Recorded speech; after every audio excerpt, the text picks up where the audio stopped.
오늘 이제 3장 나누려고 합니다. 지난번에 이제 2장 11절 말씀에 내가 하나님의 은혜를 피하지 아니하노니 만일 의롭게 되는 것이 율법으로 말미암으면 그리스도께서 헛되이 죽으셨느니라 이 말씀을 하고 2장을 마쳤습니다. 이제 3장 이제 보면 3장 앞부분은 우리가 이제 제가 여기 제목은 안 썼지만 신앙의 모든 것은 믿음으로 말미암은 것이다라고 제목을 달아봤습니다. 3장 1절부터 5절까지 말씀에 대해서는 제목을 믿음으로 시작했다가 율법으로 마치겠느냐, 갈라디아 사람들아 모든 것이 믿음으로 말미암은 것이다라고 제목을 달아봤습니다. 3장 1절 어리석도다 갈라디아 사람들아 예수 그리스도께서 십자가에 못 박히신 것이 너희 눈앞에 밝히 보이거늘 누가 너희를 꾀더냐. 내가 너희에게 다만 이것을 알려 하노니 너희가 성령을 받은 것이 율법의 행위로냐 듣고 믿음으로냐. 너희가 이같이 어리석으냐. 성령으로 시작하였다가 이제는 육체로 마치겠느냐. 너희가 이같이 많은 괴로움을 헛되이 받았느냐. 과연 헛되냐. 너희에게 성령을 주시고 너희 가운데 능력을 행하시는 이의 일이 율법의 행위에서냐 듣고 믿음에서냐. 1절부터 보면 3장 4장에는 제가 보니까 바울의 격한 감정이 조금 더 지난번에 이어서 표현이 되고 있는 것 같습니다. 이 부분도 여기도 보면은 너희가 이같이 어리석으냐, 너희가 진짜 바보 같다. 근데 그런 표현도 있죠. 1절부터 다시 보면 어리석도다 갈라디아 사람들아 예수 그리스도께서 십자가에 못 박히신 것이 너희 눈앞에 밝히 보이거늘 누가 너희를 꾀더냐. 2장 21절의 말씀에 이어서 주님의 죽으심에 대해서 말하고 있습니다. 예수 그리스도께서 십자가에 못 박히신 것이 너희 눈앞에 밝히 보이거늘 이라는 말씀을 볼 때 예수님께서 십자가에서 죽으신 것이 눈앞에 보이는 것처럼 얼마 되지 않은 상황이었음에도 불구하고 갈라디아 사람들이 미혹되었다 정도로 해석할 수 있겠고, 이는 1장 6절에서 속히 떠났다는 말을 고려할 때 어느 정도 일리가 있는 설명인 것으로 생각이 됩니다. 또 다른 해석으로는 예수 그리스도께서 십자가 사건으로 인한 하나님의 역사가 지금도 지속되고 있는데 미혹되었다라는 뜻일 수도 있습니다. 2절 앞으로 볼 2절에서 5절까지 갈라디아 성도들이 놀랍도록 경험했던 성령과 그의 역사를 고려하면 이러한 설명도 합당하리라 생각이 됩니다. 2절 내가 너희에게 다만 이것을 알려 하노니 너희가 성령을 받은 것이 율법의 행위로냐 듣고 믿음으로냐. 너희가 이같이 어리석으냐. 성령으로 시작하였다가 이제는 육체로 마치겠느냐. 갈라디아 사람들은 듣고 믿음으로 성령을 받은 자들이었습니다. 갈라디아서는 듣고 믿음으로 성령을 받은 자들, 즉 성령으로 시작한 자들에 대한 이야기입니다. 그들은 성령을 받았지만 미혹된 가르침을 통해서 성령을 떠나 율법의 행위로 나아가려 한 것입니다. 어떤 이들이 믿음으로 성령을 받았지만 다시 율법을 구원과 관련지어 거꾸로 돌아간 사람들에 관한 이야기라고 생각할 수 있습니다. 그러나 이 편지는 분명히 성령을 받은 성도들, 성령으로 시작한 성도들의 이야기입니다. 그들은 성령을 받았지만 미혹되어 율법을 지킴으로 믿음의 육체 행위를 더하려 했습니다. 2절의 율법의 행위와 3절의 육체. 율법의 행위와 육체를 연관지어서 설명하고 있습니다. 율법의 행위를 주장하는 것은 성령이 아닌 육체와 관련된 것임을 말하고 있습니다. 조금이라도 율법을 생각한다면 그것은 육체의 것입니다. 4절 너희가 이같이 많은 괴로움을 헛되이 받았느냐. 과연 헛되냐. 많은 괴로움. 갈라디아 사람들은 듣고 믿어 성령을 받음으로 인해서 많은 괴로움을 당했던 것으로 보입니다. 율법으로 혹은 육체로 살았다면 아마 받지 않았을 괴로움이었을 것입니다. 아마도 복음이 전파될 당시에 갈라디아 지방에서 교회를 세울 때에 유대인으로부터 받았던 고난을 의미하는 것 같습니다. 한편으로는 많은 괴로움을 영적인 놀라운 일로 해석할 수도 있다고 합니다. 이렇게 해석한다면 성령으로 인해서 받았던 놀라운 일들이 헛된 것밖에 되지 않는다라는 정도의 뜻일 것 같습니다. 5절 너희에게 성령을 주시고 너희 가운데 능력을 행하시는 이의 일이 율법의 행위에서냐 듣고 믿음에서냐. 성령을 받는 것과 능력을 행하시는 이의 일. 믿고 성령을 받았던 갈라디아 사람들은 이 성령이 역사하시는 능력을 경험했던 자들입니다. 신앙의 시작인 성령을 받는 것뿐만 아니라 하나님의 행하신 일, 즉 신앙의 열매도 율법의 행위가 아닌 듣고 믿음으로 말미암았다고 말하고 있습니다.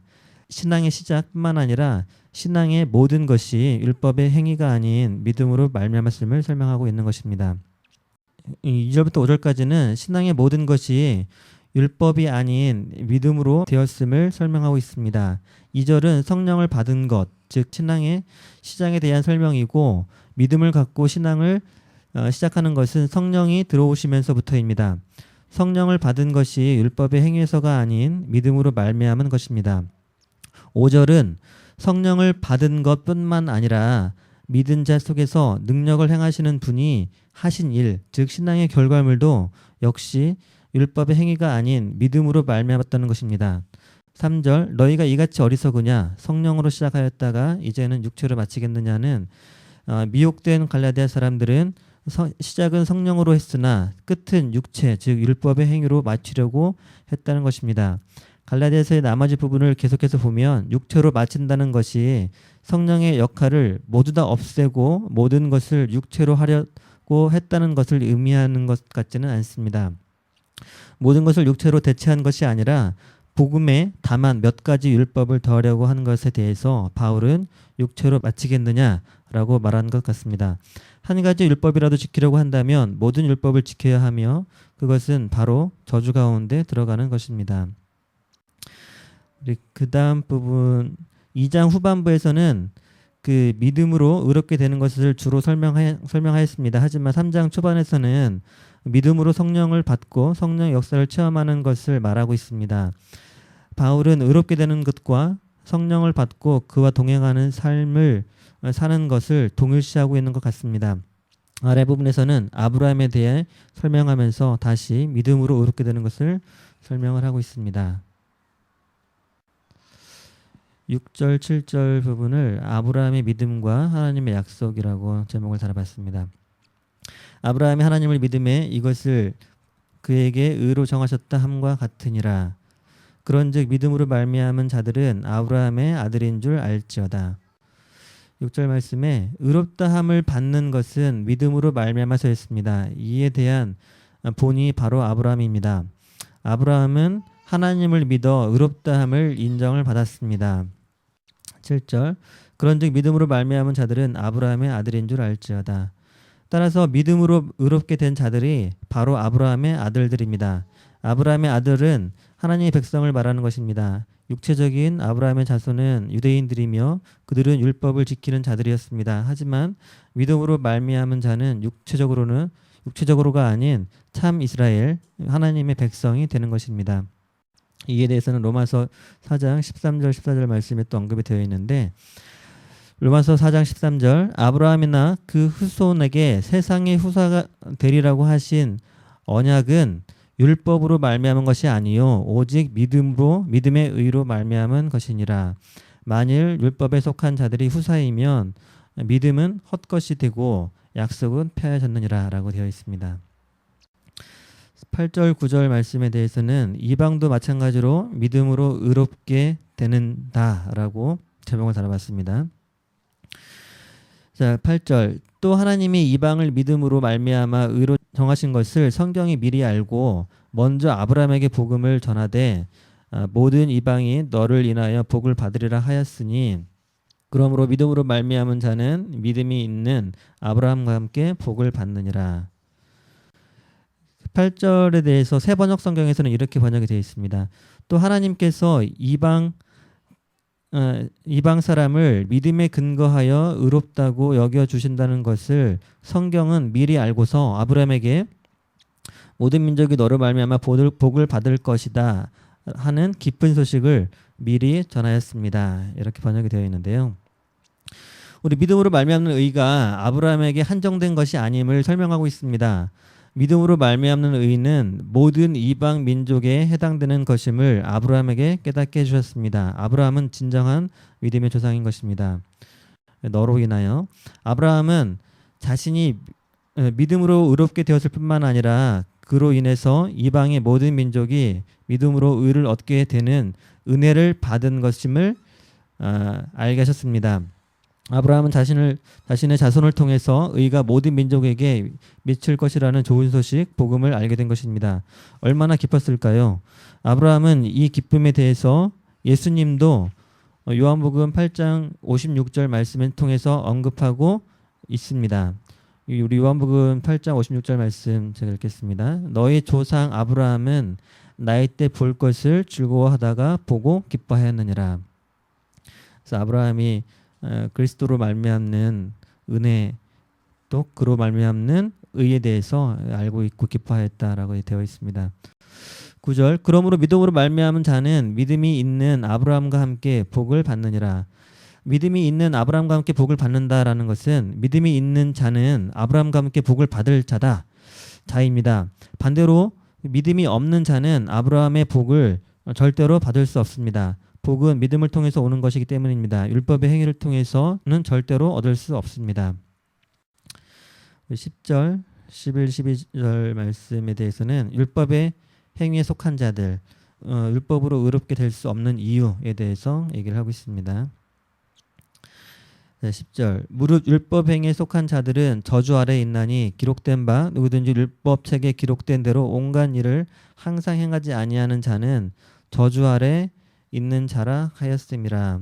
또 하나님 앞에서 아무나 율법으로 말미암아 의롭게 되지 못할 것이 분명하니 이는 의인이 믿음으로 살리라 하였음이니라.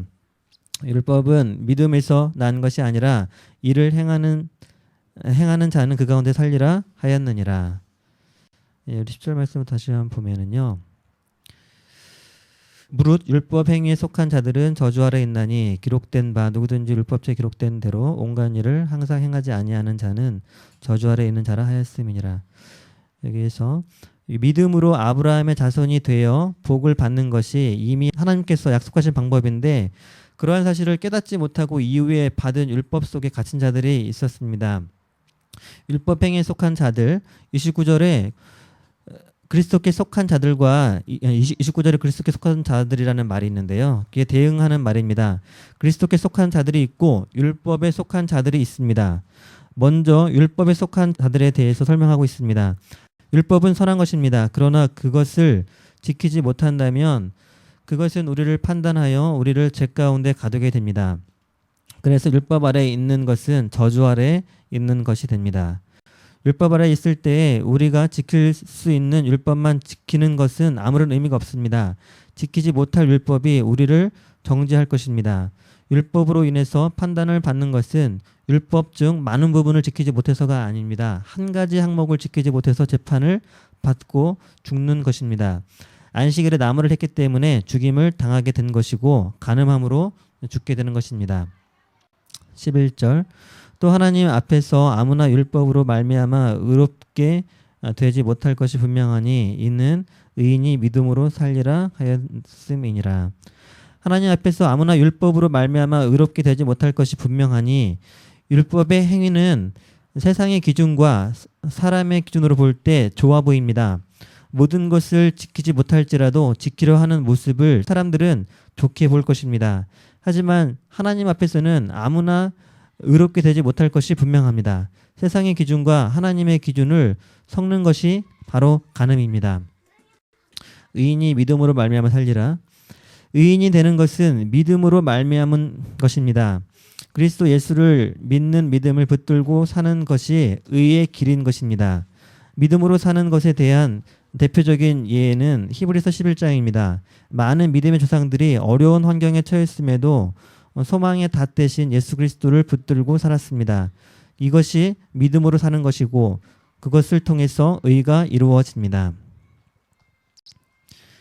12절 율법은 믿음에서 난 것이 아니라 이를 행하는 자는 그 가운데서 살리라 하였느니라.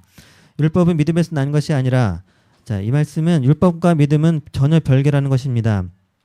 하나님께서 믿음을 통해서 의를 주신다고 하였는데 그것과 전혀 관계가 없는 길이라는 것입니다. 공통되는 요소가 전혀 없습니다. 율법에 대해서 죽지 않으면 하나님을 향해서 살 수가 없습니다. 2장 19절 살펴봤던 말씀이지만 다시 한번 읽어보겠습니다. 내가 율법으로 말미암아 율법을 향하여 죽었나니 이는 하나님을 향하여 살려 함이니라. 율법을 행하는 자는 그 가운데서 살리라. 자, 이 말씀은 그 가운데서 살아야 한다는 것은 그 모든 항목을 지켜야 한다는 것을 의미하며 바로 저주 가운데 살게 된다는 것을 의미하는 것입니다.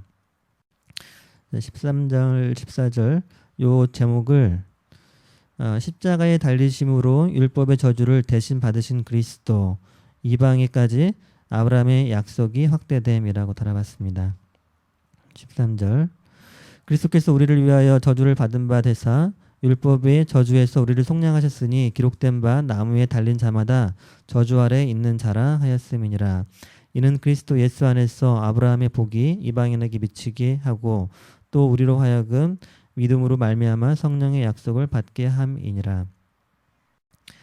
13절에 그리스도께서 우리를 위하여 저주를 받은 바 예수님은 나무에 달려서 저주를 받으셨지만 결국 그것은 우리를 율법의 저주에서 벗어나게 하신 것입니다. 14절에 예수 그리스도의 죽으심으로 율법의 저주에서 우리를 속량하신 목적은 그 첫 번째 14절 말씀에 보면은 첫 번째는 아브라함의 복이 이방인에게 미치게 하는 것이고 두 번째는 믿음으로 약속의 성령을 받게 하기 위함입니다. 예수 그리스도의 죽으심은 하나님의 경륜에서 가장 중요한 핵심 사건입니다. 이 사건을 통해서 아브라함에게 약속했던 그 약속이 이루어진 것이고 하나님의 온 세상에 대한 계획이 성취된 것입니다. 아브라함의 복이 이방에게 미침에 아브라함의 복이 이방인에게 미치게 하기 위해서는 예수 그리스도께서 십자가에서 죽으셔서 율법의 저주를 해결해 주셔야 했습니다. 율법의 저주에서 벗어나지 못하면 복과 성령을 받지 못하게 됩니다. 인간적인 관점에서 보면 하나님은 왜 율법이라는 것을 주셔서 사람들을 혼란케 하며 또 굳이 예수 그리스도를 십자가에서 죽게 하셔서 율법의 저주를 풀도록 하셨을까 의문이 들 수밖에 없습니다.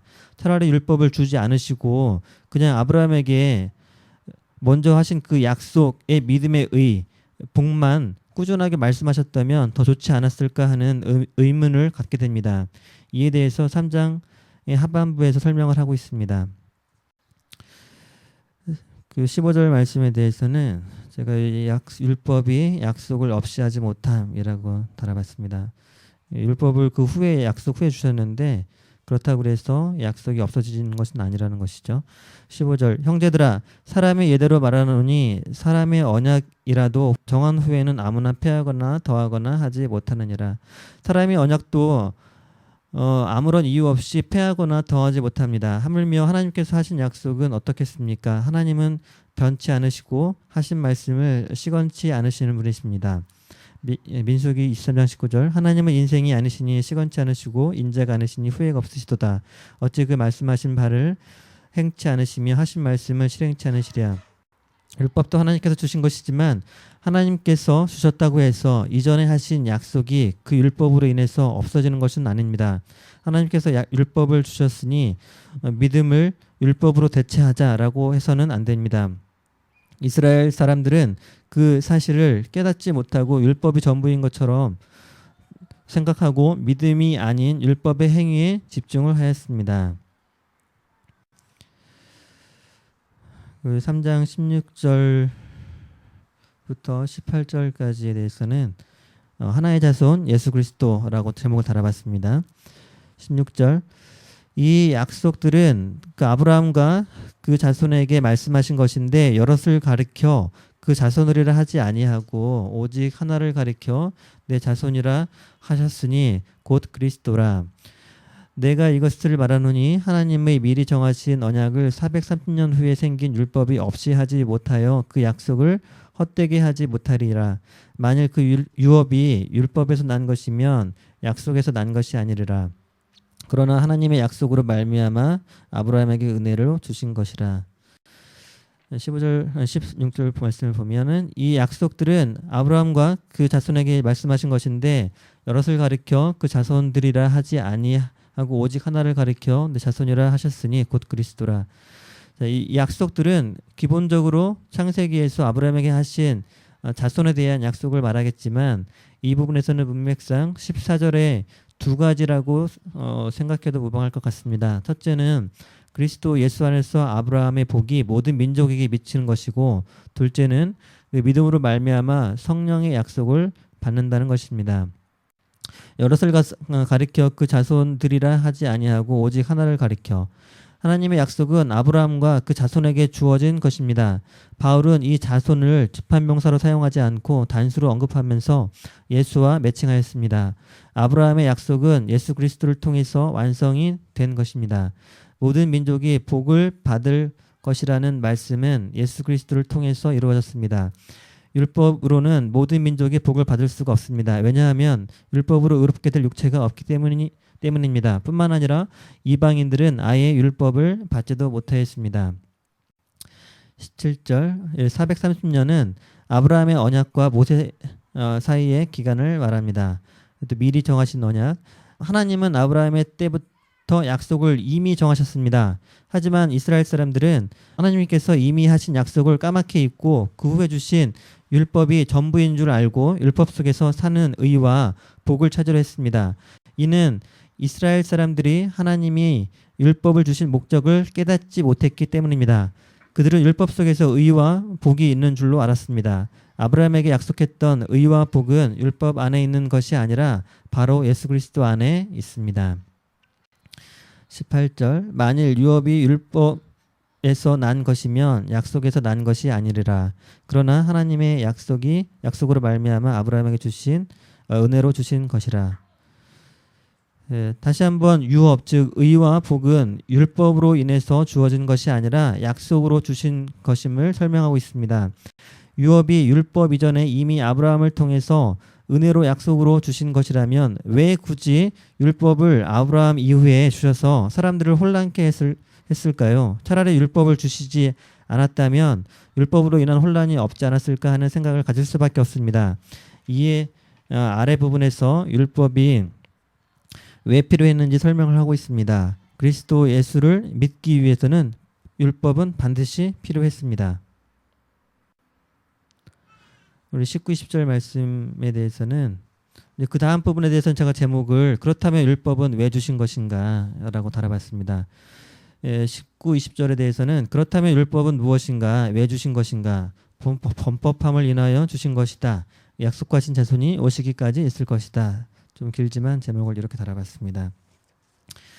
19절 그런즉 율법은 무엇이냐, 범법함을 인하여 더한 것이라 천사들로 말미암아 중보의 손을 빌어 베푸신 것인데 약속하신 자손이 오시기까지 있을 것이라. 중보는 한편만 위한 자가 아니니 오직 하나님은 하나이시니라. 19절 말씀에 사람들이 이상하게 생각했을 것입니다. 그럼 왜 도대체 율법을 주신 것입니까? 그렇게 율법을 지키라고 주셔놓고 이제 와서 그걸로 의롭게 될 수 없다고 하시니 말이 됩니까? 율법은 사람의 범죄함 때문에 주어진 것입니다. 사람들이 죄를 범하지 않았다면 그 법은 필요가 없습니다. 그 죄를 정죄할 필요가 있었기 때문에 법을 주셔서 사람들로 죄를 깨닫게 하는 것입니다. 하지만 그것은 약속하신 자손께서 오실 때까지만 필요한 것입니다. 예수 그리스도를 믿게 되면 우리는 하나님 그분이신 성령을 소유하게 되며 더 이상 의문이 아닌 신비에 새겨진 그리스도의 법을 갖게 됩니다.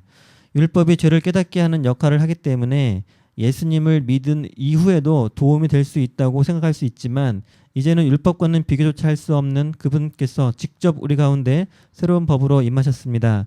그분이 죄를 밝히시는 빛은 너무 밝아서 율법이 비치는 것은 명함도 내밀지 못합니다. 예수 그리스도를 믿음으로 인해서 우리가 더 작은 죄에도 민감하게 반응하며 율법에서 죄라고 정의하지 않은 부분에 대해서도 심각하게 반응을 하게 되었습니다.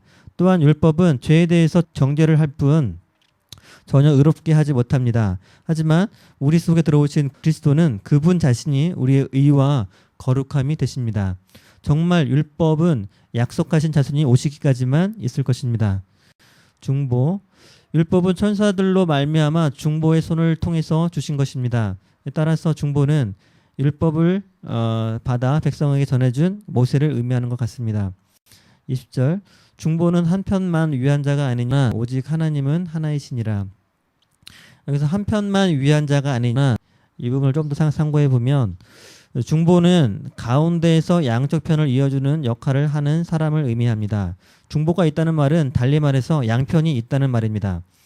양편이 있지 않고 이미 하나라면 중보가 필요 없습니다. 모세는 율법을 사람들에게 전해줌으로써 하나님과 백성들 사이에 중보 역할을 하였습니다. 따라서 양편은 각각 하나님과 백성입니다.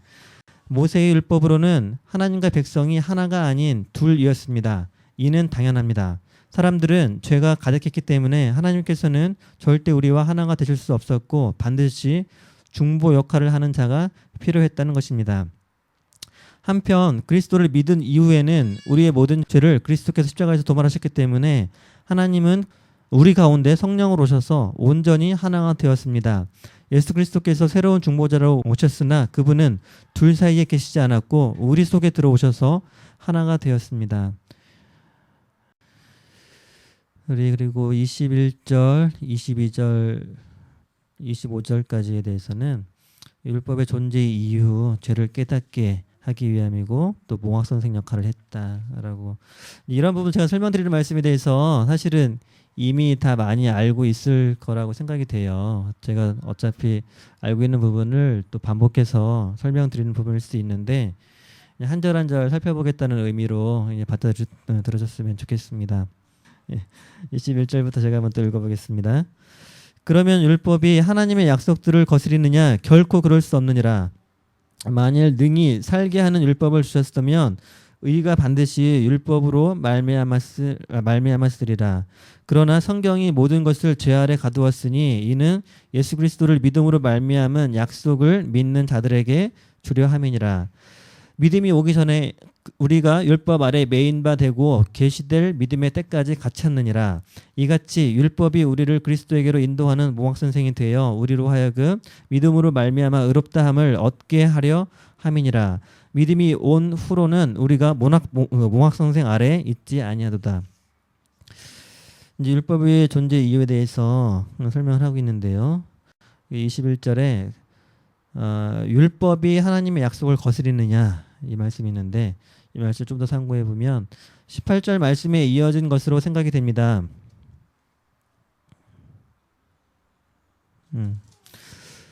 그 하나님의 유업 즉 약속이 율법에서 난 것이 아니고 아브라함에게 하신 하나님의 약속 즉 믿음으로 말미암은 것이면 율법은 하나님의 약속과 같이 공존할 수 없는 반대의 개념으로 보일 수 있습니다. 예수 그리스도가 오셔서 결국 아브라함의 믿음을 다시 말한다면 다시 아브라함의 때로 돌아가는 것인데 그 중간에 있는 율법의 시기가 왜 필요했는지 의문을 가질 수밖에 없습니다. 하지만 결코 그럴 수 없느니라. 이 말씀에 설명하고 있는 것처럼 율법이 주어진 것이 하나님의 약속과 공존하는 것이 어려운 것이 절대 아니라는 것입니다. 약속이 있다고 해서 율법을 이유 없이 주신 것이 아니라는 것입니다. 살게 하는 율법을 주셨다면 의가 반드시 율법으로 말미암았으리라. 하지만 그 율법은 하나님의 약속처럼 살게 하는 것이 아니었습니다.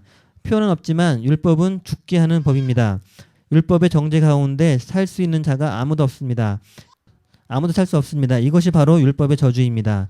율법이 사람을 살게 하는 것이었다면 하나님께서 말씀하신 의가 반드시 율법을 통해서 이루어졌을 것입니다. 22절 그 성경이 모든 것을 죄 아래 가두었으니 라고 되어 있는데요.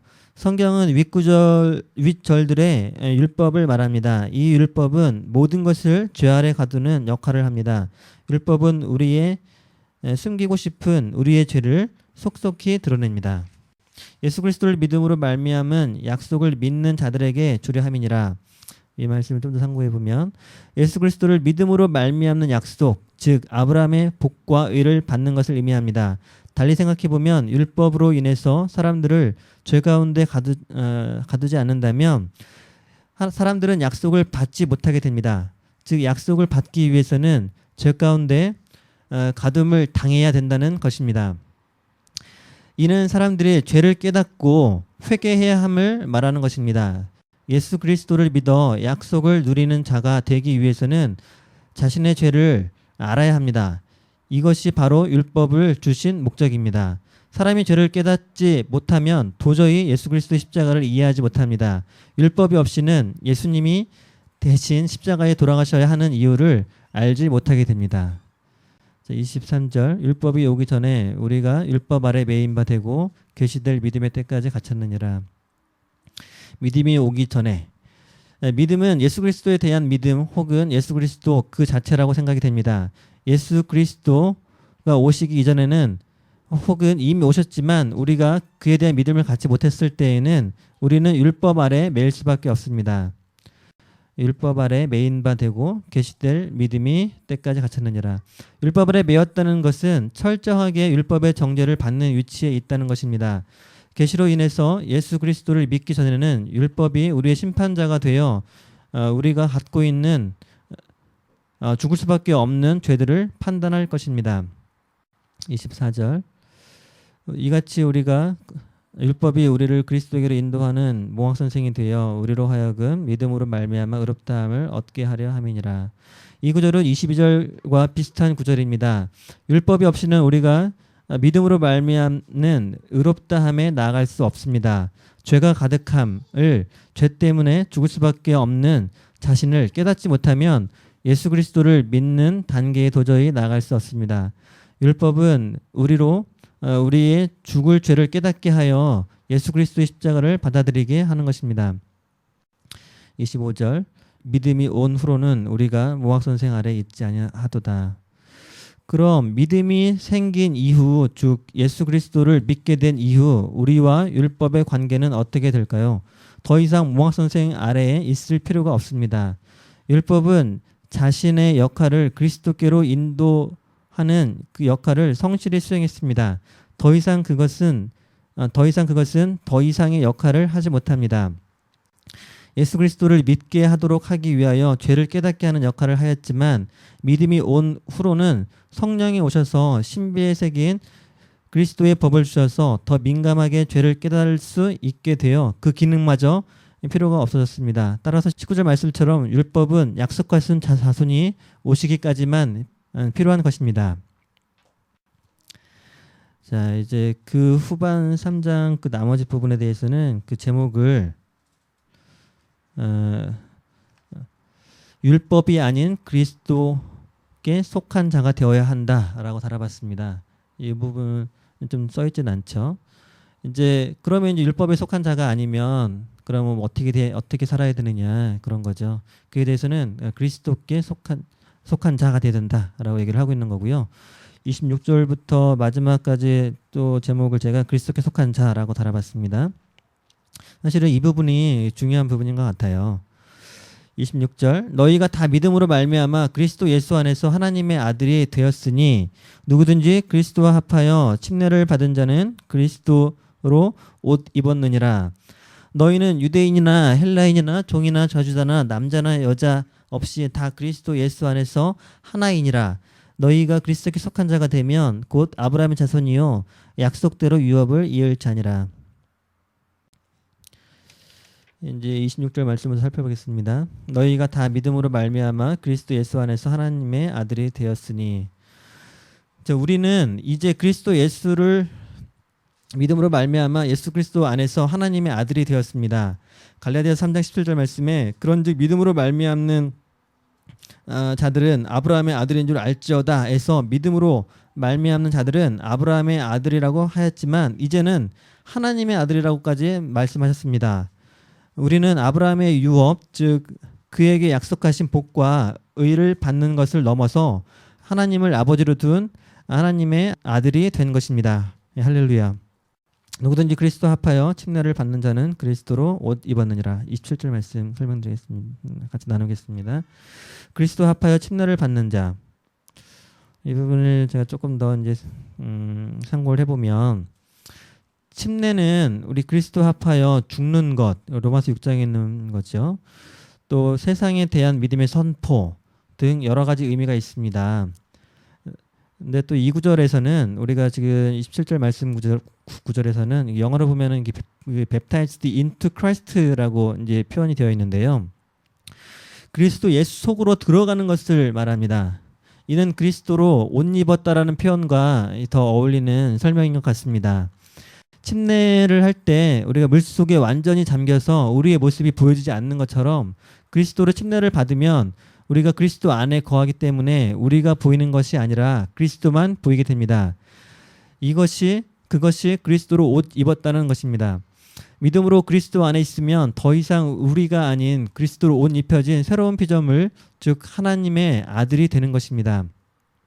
우리 잘 아는 암송 구절 고린도후서 5장 17절 말씀에 그런즉 누구든지 그리스도 안에 있으면 새로운 피조물이라 이전 것은 지나갔으니 보라 새 것이 되었도다라고 되어 있죠.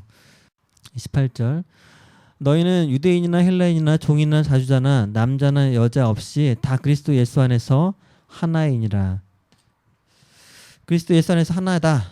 우리 하나이다라는 의미는 다음에 두 가지 설명이 가능할 것 같습니다. 제가 이제 두 가지 설명 뭐 그런 거 얘기하는 거는요. 그냥 제가 생각한 것도 있고 다른 사람이 생각한 것도 있고 그렇습니다. 근데 두 가지가 그냥 있는 것에 대해서 얘기를 드리는 거예요.